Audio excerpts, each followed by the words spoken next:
Stephanie, is the other one on? Can I turn both microphones on? The Joyce and... Okay.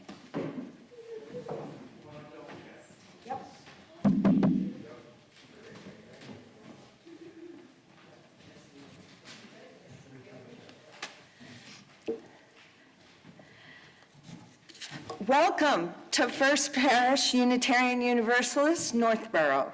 If you're here for your first time, if you come occasionally, if you show up Sunday after Sunday, if you have joined us by Zoom or are here in the meeting house, you are so very welcome, and we are glad you are here now. I'm Reverend Abigail Stockman, the interim co-minister, and I serve with my colleague, Reverend Misty Dawn Shelley. If you have any concerns or questions, please don't hesitate to be in touch with one of us. If you are with us on Zoom, the order of service for this service and the words to the hymn will be posted in the chat as the service goes along. And I just want to note there is a hymn missing from the order of service after the sermon and before the benediction. I will announce it. It's in our gray hymnal if you have a hymnal at home. If you wish to turn off the chat function, our office administrator and current Zoom host, Pam Landry, can give you directions in the chat before you close it. We Unitarian Universalists are a non-creedal, religiously liberal faith. We hold in our worship and our faith formation that each individual and each community will explore a wide and varied set of beliefs and ideas that encourage us to live life as a spiritual journey, deepening our connections to compassion, justice, and an understanding of eternal truths. We seek the wisdom of the ages in all the places and corners that it might be found, in the wisdom of world religions, in the various arts, in the quest for justice and peace, in the use of democracy as a spiritual practice, and in the everyday and ordinary, and most of all, in being a community of spiritual journey persons. Let us begin with our singing bowl chimes as we center our bodies and minds into this hour.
Our call to worship comes from Barbara Wells.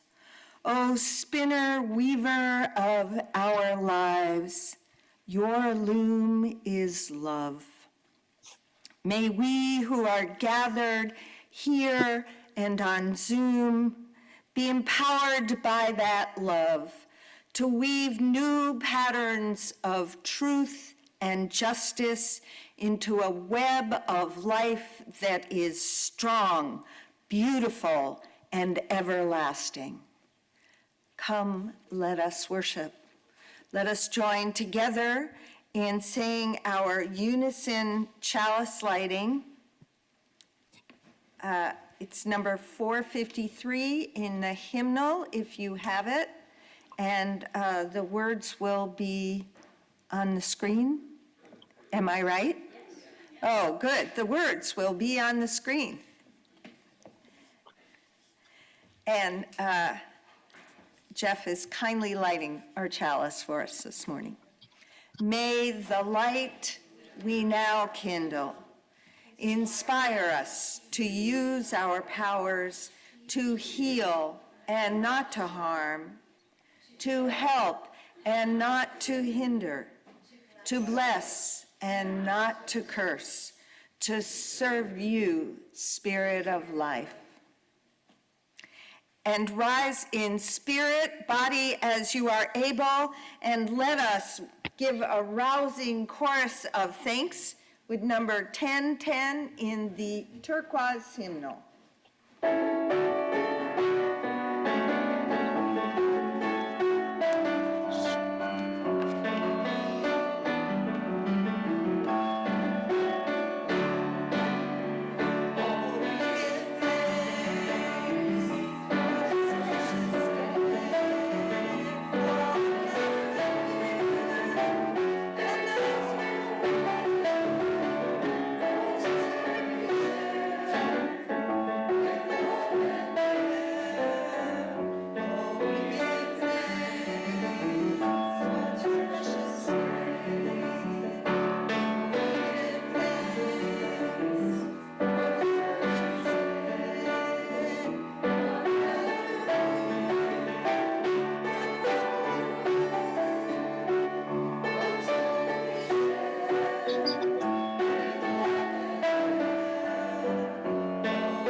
Our story this morning isn't really quite a story, and it's a little bit of a repeat of something I did earlier in September, and it's a bit of the work of your interim time here between settled ministers, which is to remind us of our covenant and connection with Unitarian Universalists and Unitarian Universalism. So, I think you all know, but maybe you don't. So this may come as a surprise, that love, capital L-O-V-E, is a really big deal in Unitarian Universalism because we always talk about it. We love this, we side with love that, justice is what love looks like in public. By the way, Unitarian Universalists weren't the first ones to say that, Dr. Cornel West was. But we love it so much we sing it back to him and the universe all the time.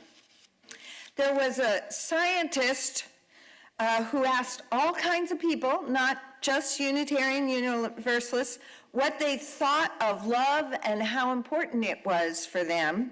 His name was Robert Miller.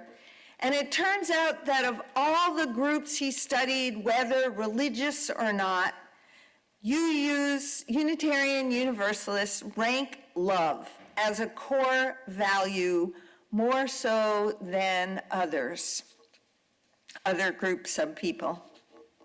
So I think love might be a really big deal for us.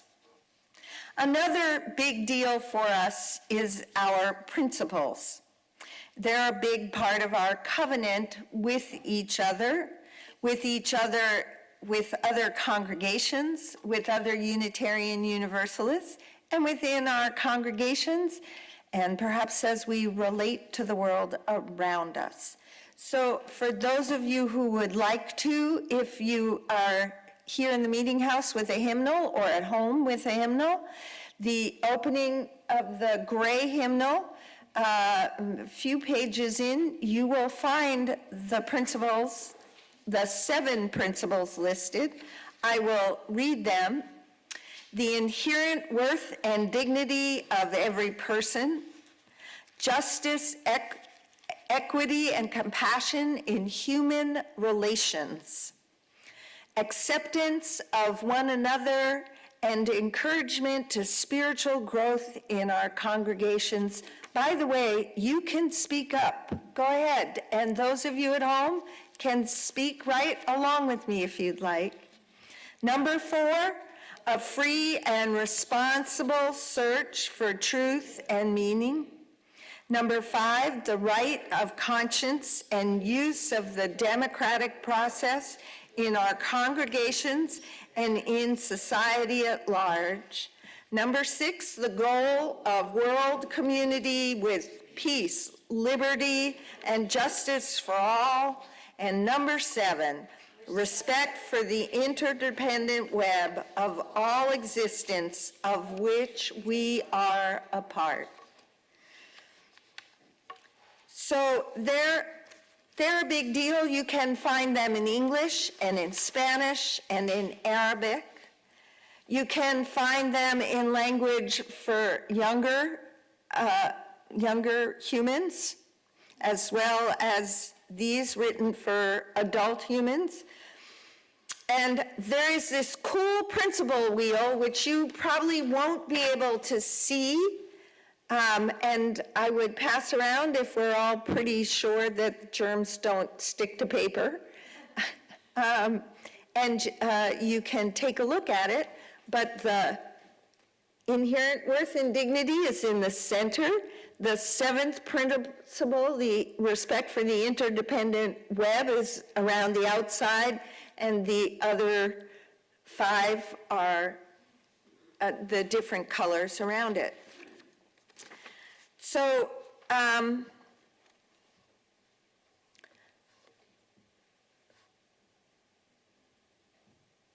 these just show ways in which we focus on the 7 principles, that we go out of our way to make sure that they are translated into other languages and available. So one of our ministers, the Reverend Barbara Wells Tenhove, whose words we opened with this morning, has a set of principles, and she calls them the keystone arch. And it's like a doorway. So instead of being a wheel, the first principle is like a column here, and the 7th principle is like a column over here, and the rest of them are like the arch over the doorway.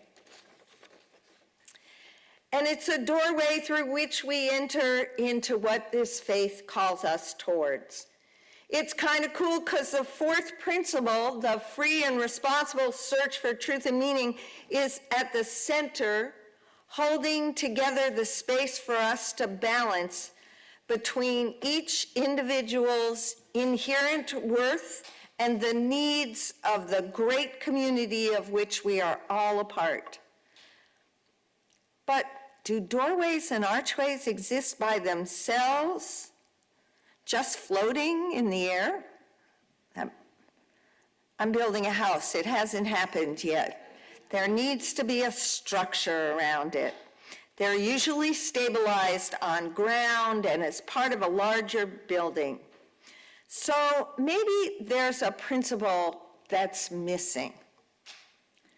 Just like we figured out 35 years ago when we decided the 7th principle was missing, Maybe the missing principle is the ground upon which the doorway is built. Maybe it's the whole house of love we are always trying to create for ourselves, each other, and the world. Maybe if we add an eighth principle, we will get closer to the beloved community that we dream about, that we aspire to, or say we aspire to. One where there's no oppression of any kind, where we can say Black Lives Matter, but we don't have to because they already do. I want to be part of that house of love. Would you? And I want to note that beloved community is an expression appropriate for this particular day, the anniversary of the birth of the Reverend Dr. Martin Luther King Jr. And it was a concept, though he didn't originate it, that he used a great deal in his organizing, in his encouraging, and in his preaching. So that is our time for all ages this morning.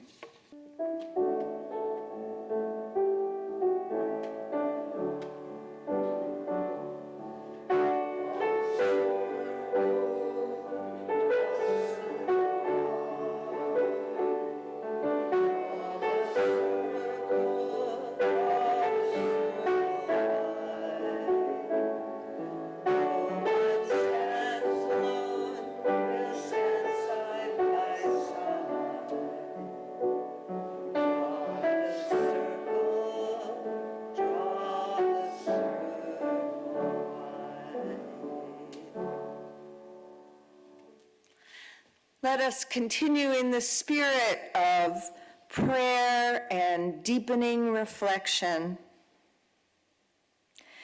Spirit of life and love, hear our deepest yearnings for strength and courage to face life's difficulties, illnesses of body, mind, and spirit, anxieties and worries over funds and employment and futures, the inevitable conflicts and hurts whose alchemy too often unleashes our reactivity and unkind desire to hurt back, rather than seeking to understand our differences.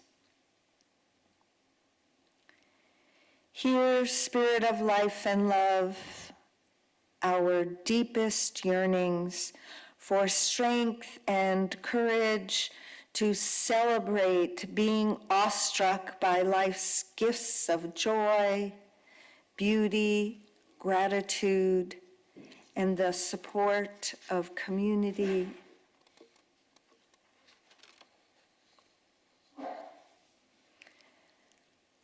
Let us have a moment of silence before we end with a prayer from Ted Loder.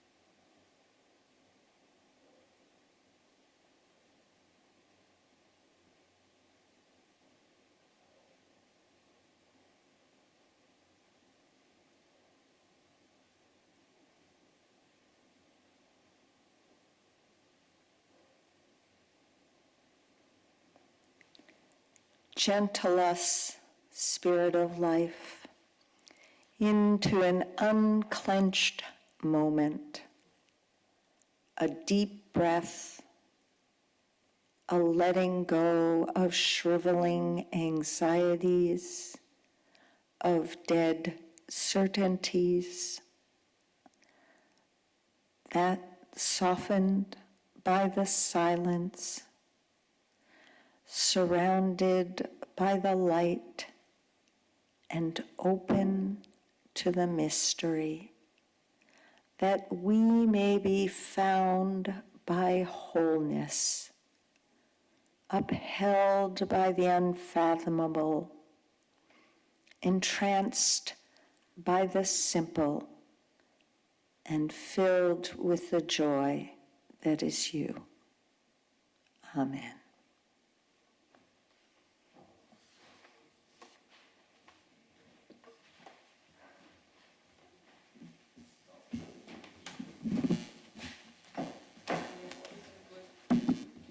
Yeah, that's good.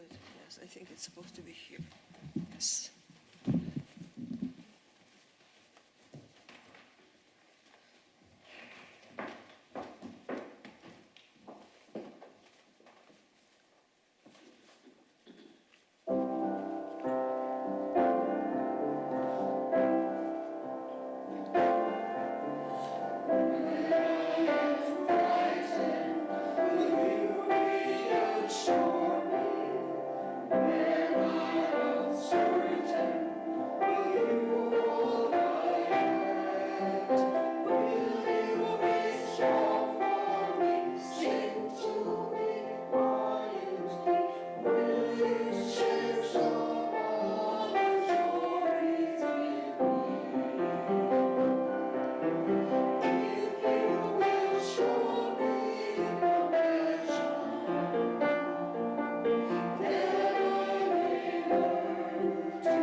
The Mending Wall by Robert Frost.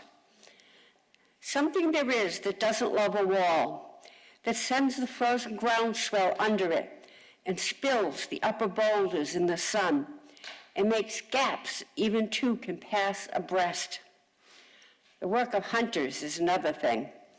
I have come after them and made repair where they have left not one stone on a stone. But they would have the rabbit out of hiding to please the yelping dogs. The gaps, I mean. No one has seen them or made them or heard them, but at spring mending time, we find them there. I let my neighbor know beyond the hill, and on a day we meet to walk the line and set the wall between us once again. We keep the wall between us as we go. To each, the boulders that have fallen, to each. And some of the loaves and some so nearly balls, we have to use a spell to make them balance. We have to stay where you are until our backs are turned. We hear our fingers rough with handling them. Oh, just another kind of outdoor game. One on a side. It comes to little more. There, where it is, we do not need the wall. He is all pine, and I am all apple orchard. My apple trees will never get across and eat the cones under his pine, I tell him. He only says, good fences make good neighbors. Spring is the mischief in me, and I wonder if I could put a notion in his head. Why do they make good neighbors? Isn't it where there are cows? But here there are no cows. Before I built a wall, I'd ask to know what I was walling in and walling out, and to whom I was like to give offense. Something there is that doesn't love a wall, that wants it down. I could say elves to him, but it's not elves exactly, and I'd rather he said it for himself. I see him here, bringing a stone grasped firmly by the top, in each hand like an old stone savage armed. He moves in darkness, as it seems to me, not of woods only and the shade of trees. He will not go behind his father's saying, and he likes having thought of it so well. He says again, good fences make good neighbors. Thank you.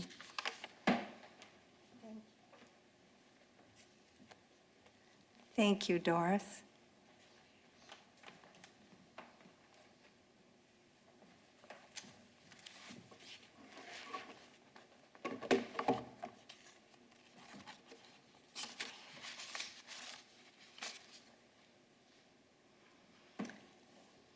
To go back to those principles and the idea that democracy is a spiritual practice, well, the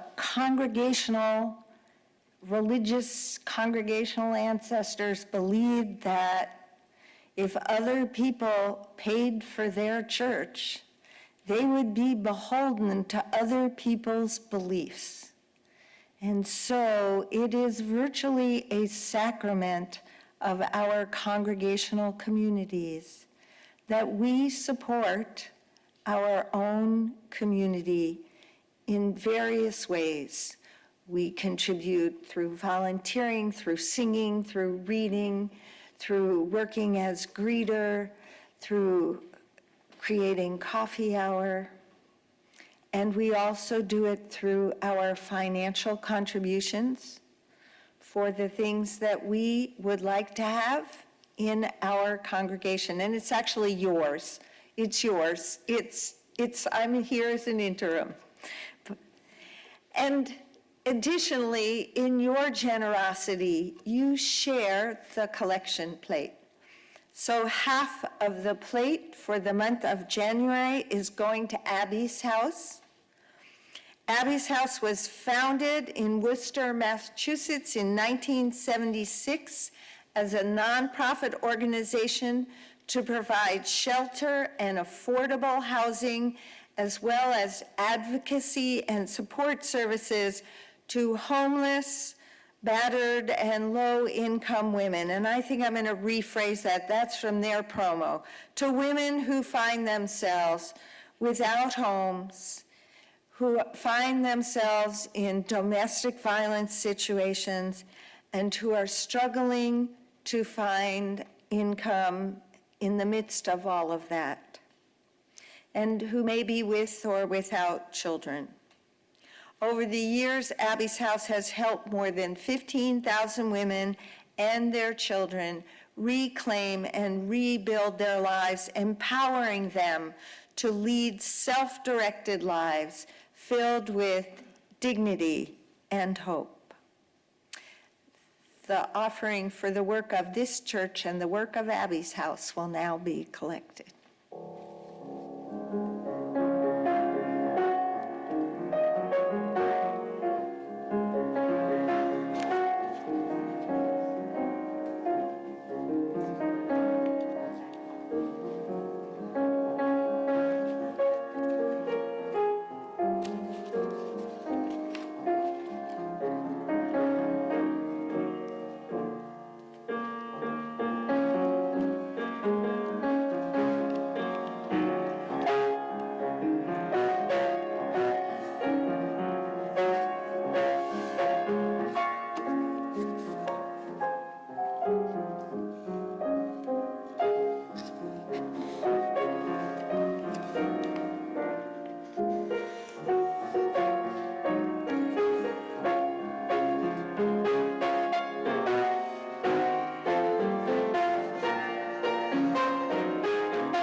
I would like to invite us all to just say thank you for what was just given together. Thank you.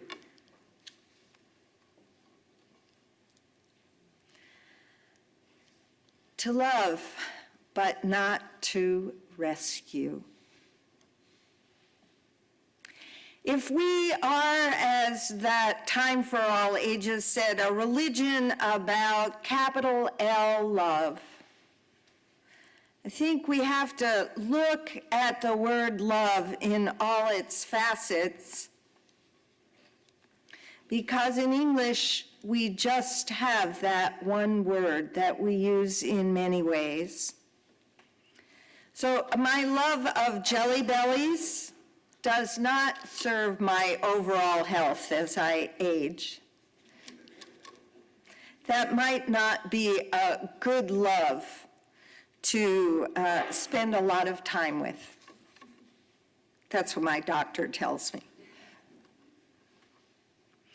We use this one word in English to speak of many things: personal affection, desire, sometimes cravings. We talk about it also, we use it regularly to define simple liking. But none of those things are the love that I want to speak about today when I say to love, but not to rescue.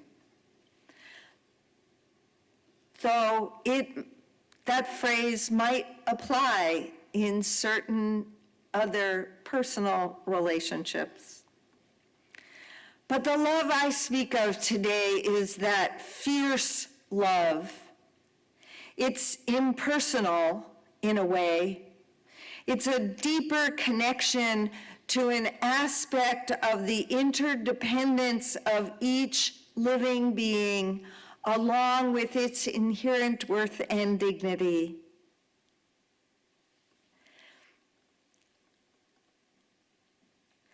It's a love of justice, of what the biblical term righteousness means, a moral, ethical stance about living and being in relationship. It's a fierce practitioner of justice, compassion, and equity, of our spiritual journeys, including self-care and self-awareness of our flaws, among other things.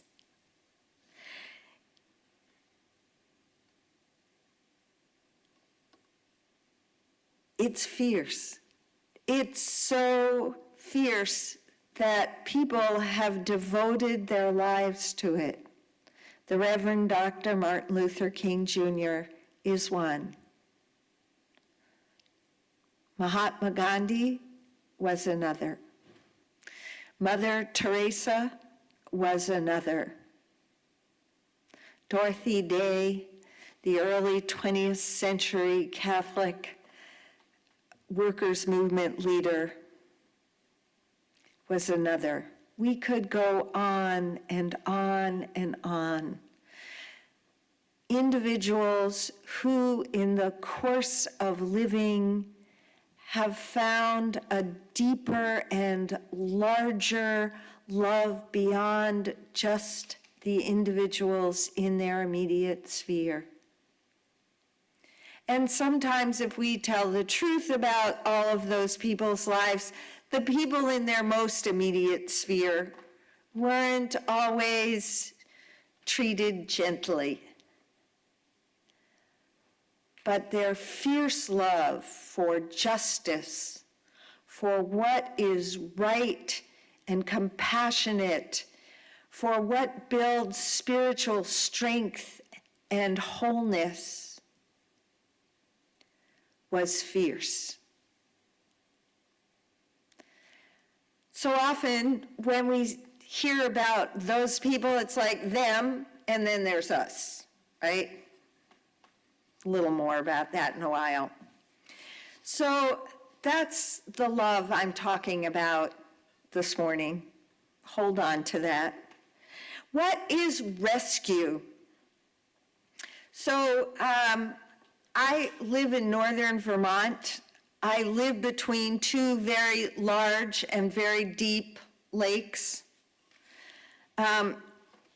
And I'm very aware that around this season of the year, known as ice fishing season, every year there is at least one death.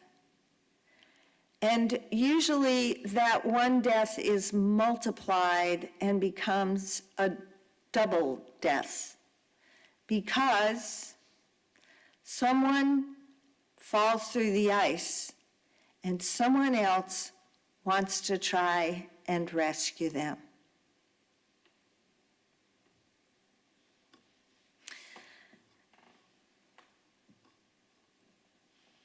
To really do search and rescue, and there are teams that do it, you need a tremendous amount of training, skill, and strength, endurance, physical endurance, to learn the skills of rescuing people in dangerous physical situations. The people who go out on the ice to rescue a friend don't usually have that training. Now, maybe in your own lives, you've had experience trying to rescue people who were falling through other kinds of metaphorical ice, and they couldn't be rescued. Maybe you yourself have had times in your life where you've fallen through the metaphorical ice and couldn't be rescued. My doctor told me a year ago to stop eating the Jelly Bellies. You know what I did? I went home and bought 4 boxes of Jelly Bellies.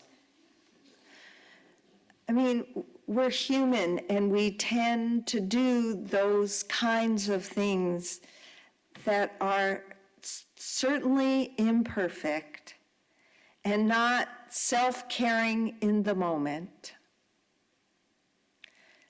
but very human.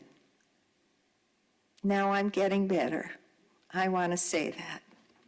I haven't had a Jelly Belly all week. It's a start.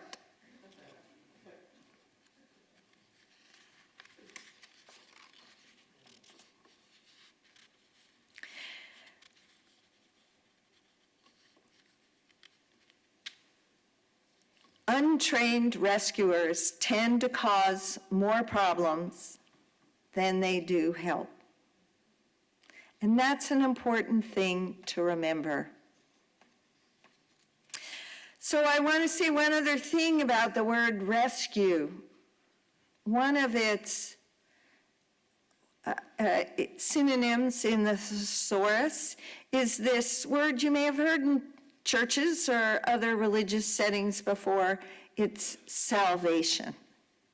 We don't talk about that much here in Unitarian Universalism, but maybe when we go out on the ice to try and rescue someone for whom we have no skills to do that, we are hoping to find our own salvation. Maybe. And I wonder if there are better ways for us to do that, more effective ways.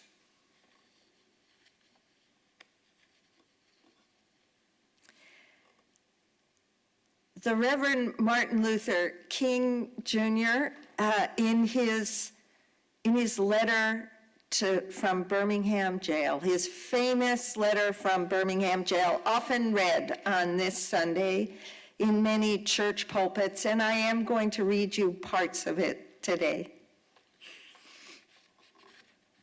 But one of the things he talked about as he talked about what he was doing and why he was doing it. So the first thing, in case you are not familiar, is that letter was written while he was in jail in Birmingham for participating in a nonviolent action to protest some of what was going on in the city. Specifically, there were still stores and places of business in which people of color were not allowed. And the city had previously made some promises that they would change that, and then it did not change. So in the face of false promises, it felt like the only action to take was a non-violent march and protest. One of the things that he refers to in that letter is the fact that nobody who participated in that march, and it wasn't his march, he came to participate, but it wasn't his, it belonged to the people who were locally there in Birmingham, Alabama, and he had been invited to join them. That's an important piece. That's not rescuing. He was invited and he responded. And then the other thing is that everybody who participated had to go through significant training in nonviolence. Significant, long, hard work training. Because when someone hits you on the head, mostly, what you want to do is turn around and hit back.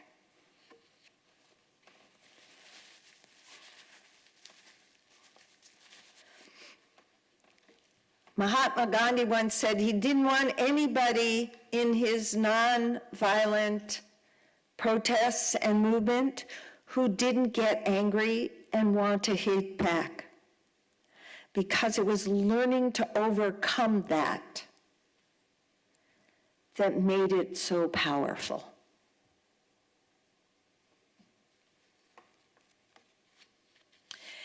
In his love of justice, in his call to uphold what he understood to be the righteousness of love and creating a beloved community, even though it didn't exist, the desire to work toward that in this democracy, in this political state of the United States.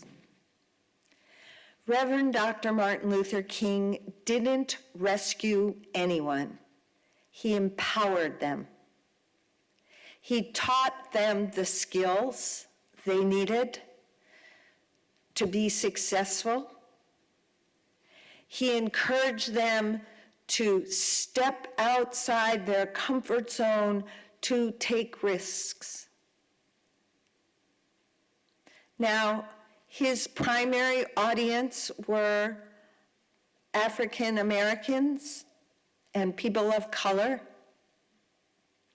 And they were people who were so frustrated and angry already with everything that was constantly being pulled away from them in this culture, that they were ready to take this risk.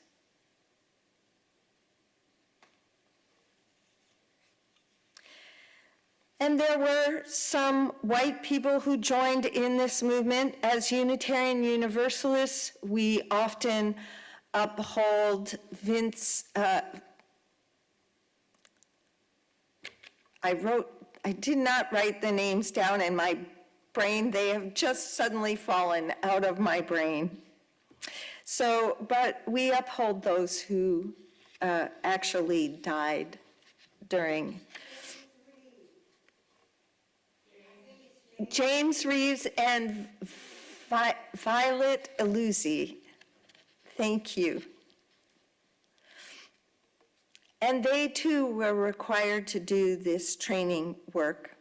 I want to tell you that today you can receive this training if you're interested. The nearest place to here is the University of Rhode Island Center for Nonviolence and Peace Studies, and they offer trainings in Kingian nonviolence.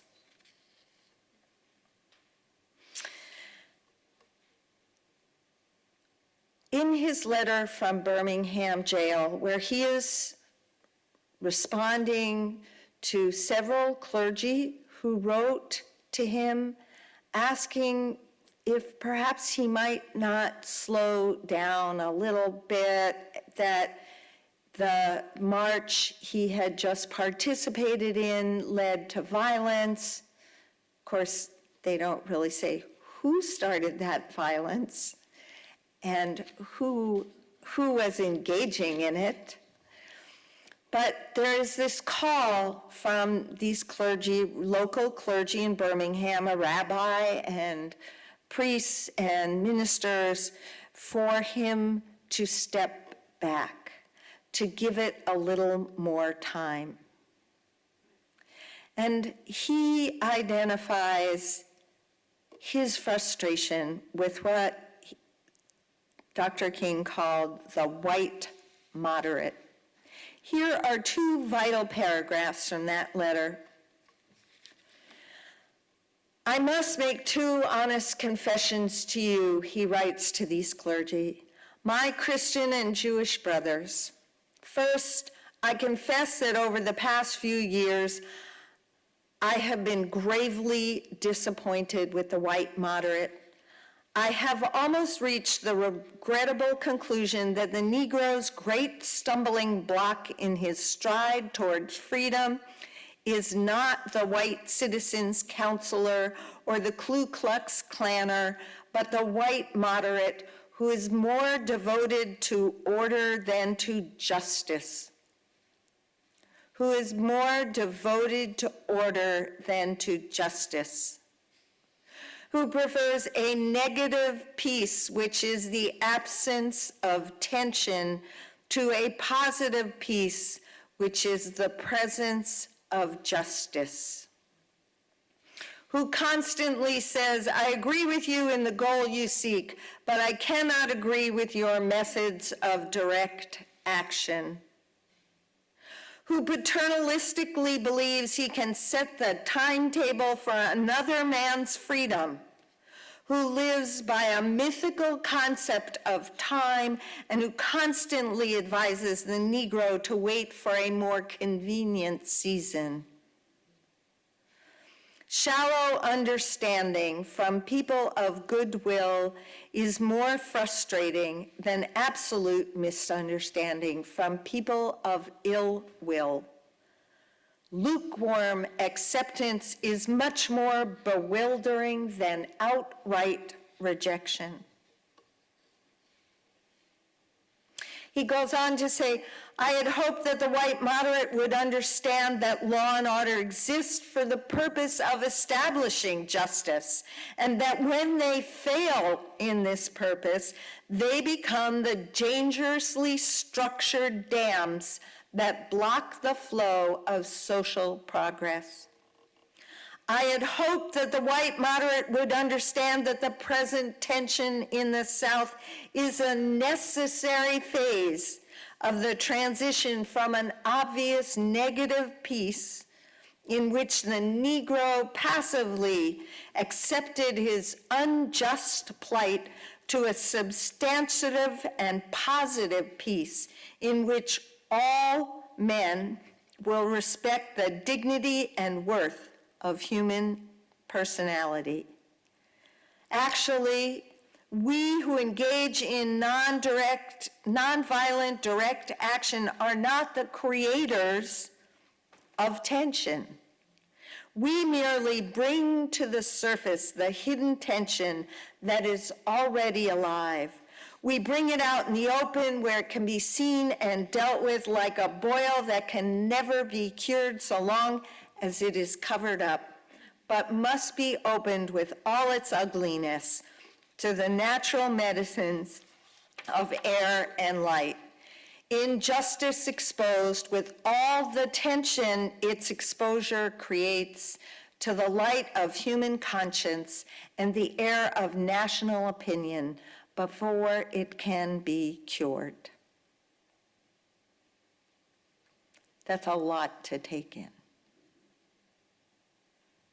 So I'm just going to give us a minute, even though it's late.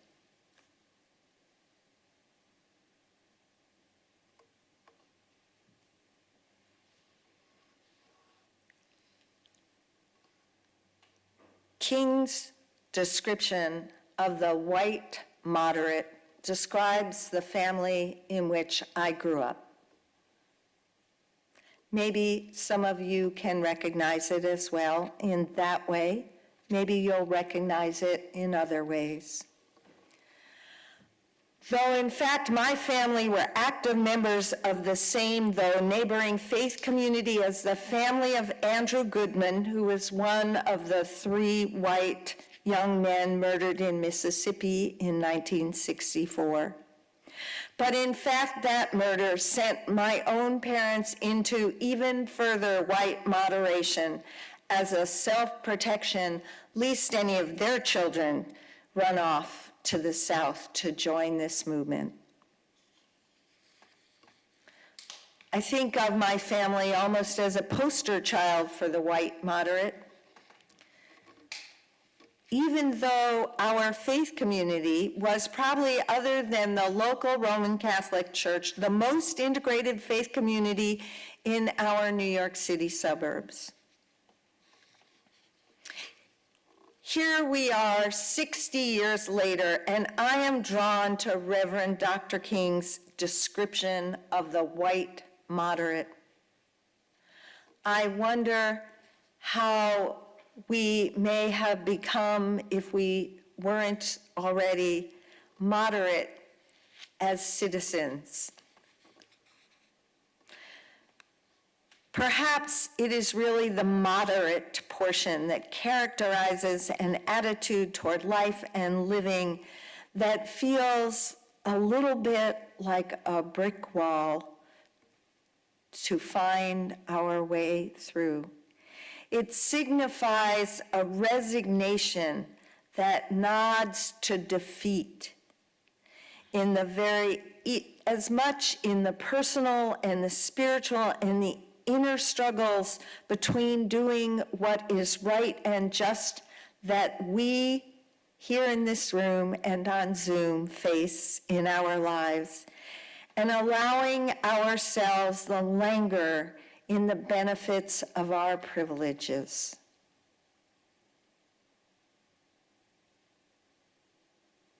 That is the real tension of being a moderate. We know what might be right, and we fear the loss of the privileges we have if we accede to what is right. King talks about that in his letter, and he speaks to the prophets, and I will read that in a moment.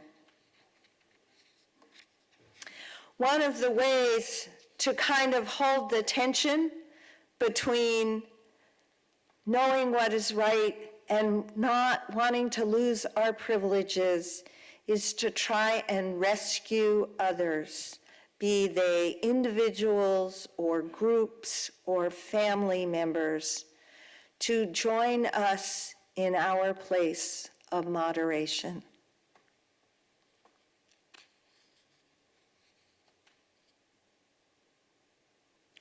What if instead of rescuing others, we worked and spent our energy and our training beginning to rescue ourselves?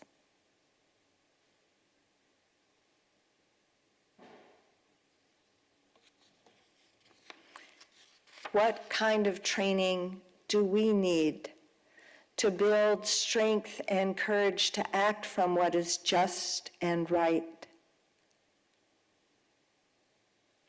One of the things that I've learned about being a moderate through my life is that it comes without a lot of boundaries, because you don't ever want to create conflict, and you don't really want anyone to be angry with you. So I know how to shape shift in a way really well. I know how not to name my boundaries too firmly, and there's value to that at moments in life. But it also can allow us to lose sight of what and where our boundaries are. Good fences do make good neighbors. They also make for conflict. Luckily, there's some trainings about how to work with conflict in a way that builds connection rather than tears it apart. It's hard work, just like sitting there while someone is hitting you over the head with a stick until you are unconscious. It's hard work, but we can do it. We can. We are all capable of doing a little bit.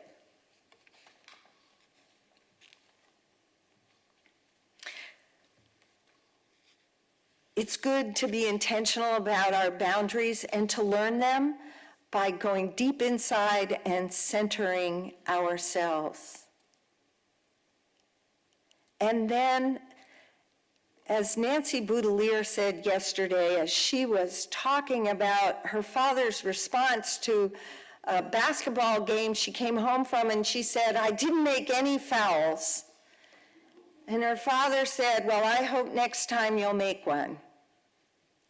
I'm not quoting her exactly, but she said he encouraged her to make mistakes, to have a little conflict in the basketball field, or the basketball court, sorry. Now you know I don't play basketball. And to make that the learning, to make life have sharper edges, and to understand who we are in it and what we want from it, and to squeeze out of life all we can. After all, if we love life, if we love justice, then we are a people who want to squeeze every last drop out of our living and help and to empower others to do the same. And sometimes that means we watch people slip through thin ice and say prayers.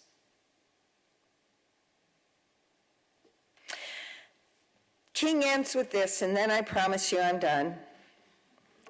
Though I was initially disappointed at being categorized as an extremist, as I continued to think about the matter, I gained a measure of satisfaction from the label.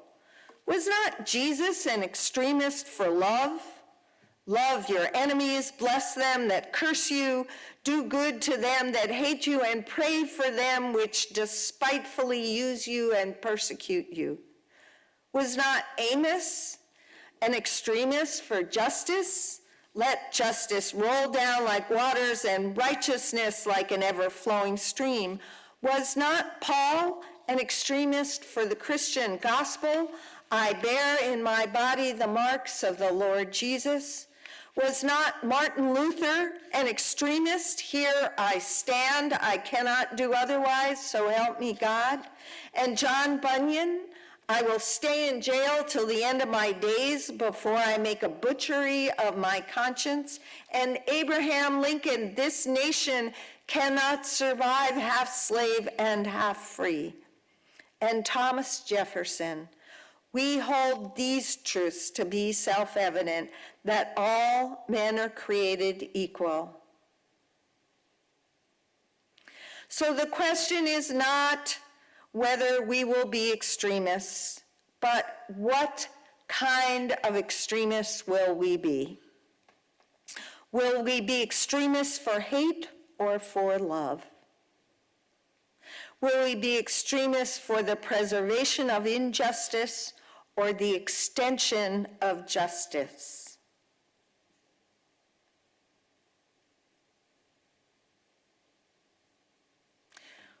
What kind of a budding extremist might you creatively begin to work on in your own spiritual practices to understand your boundaries and find your center of who you are?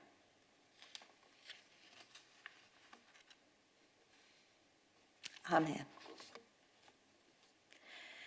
Please rise in spirit, body as you are able, for hymn number 121, We'll Build a Land.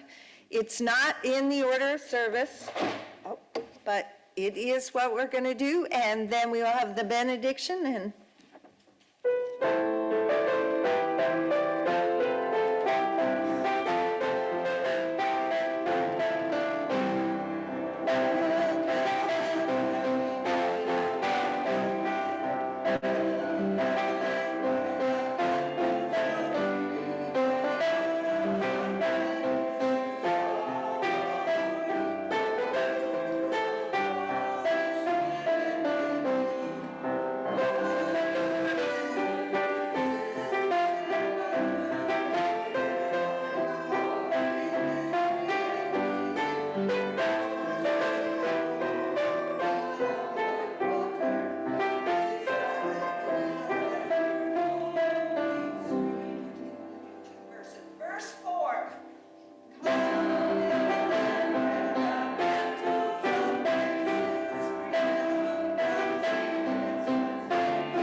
Thank you, Olga.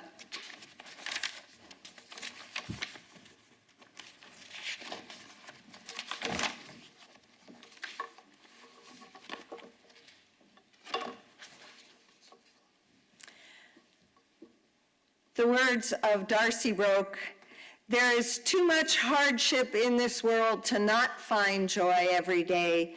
There is too much injustice in this world to not right the balance every day. There is too much pain in this world to not heal every day. Each of us ministers to a weary world.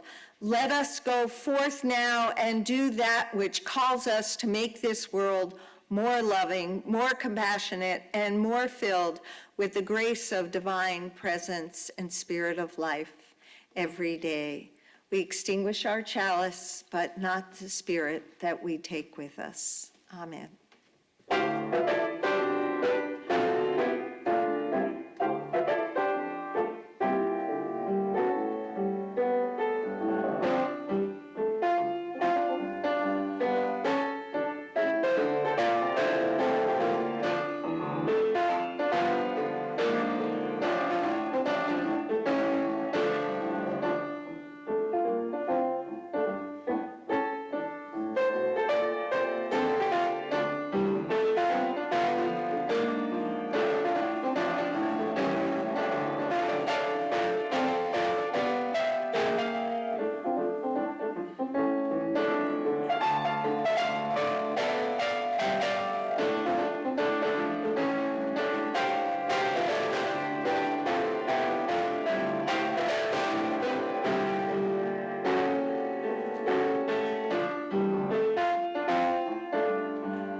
There.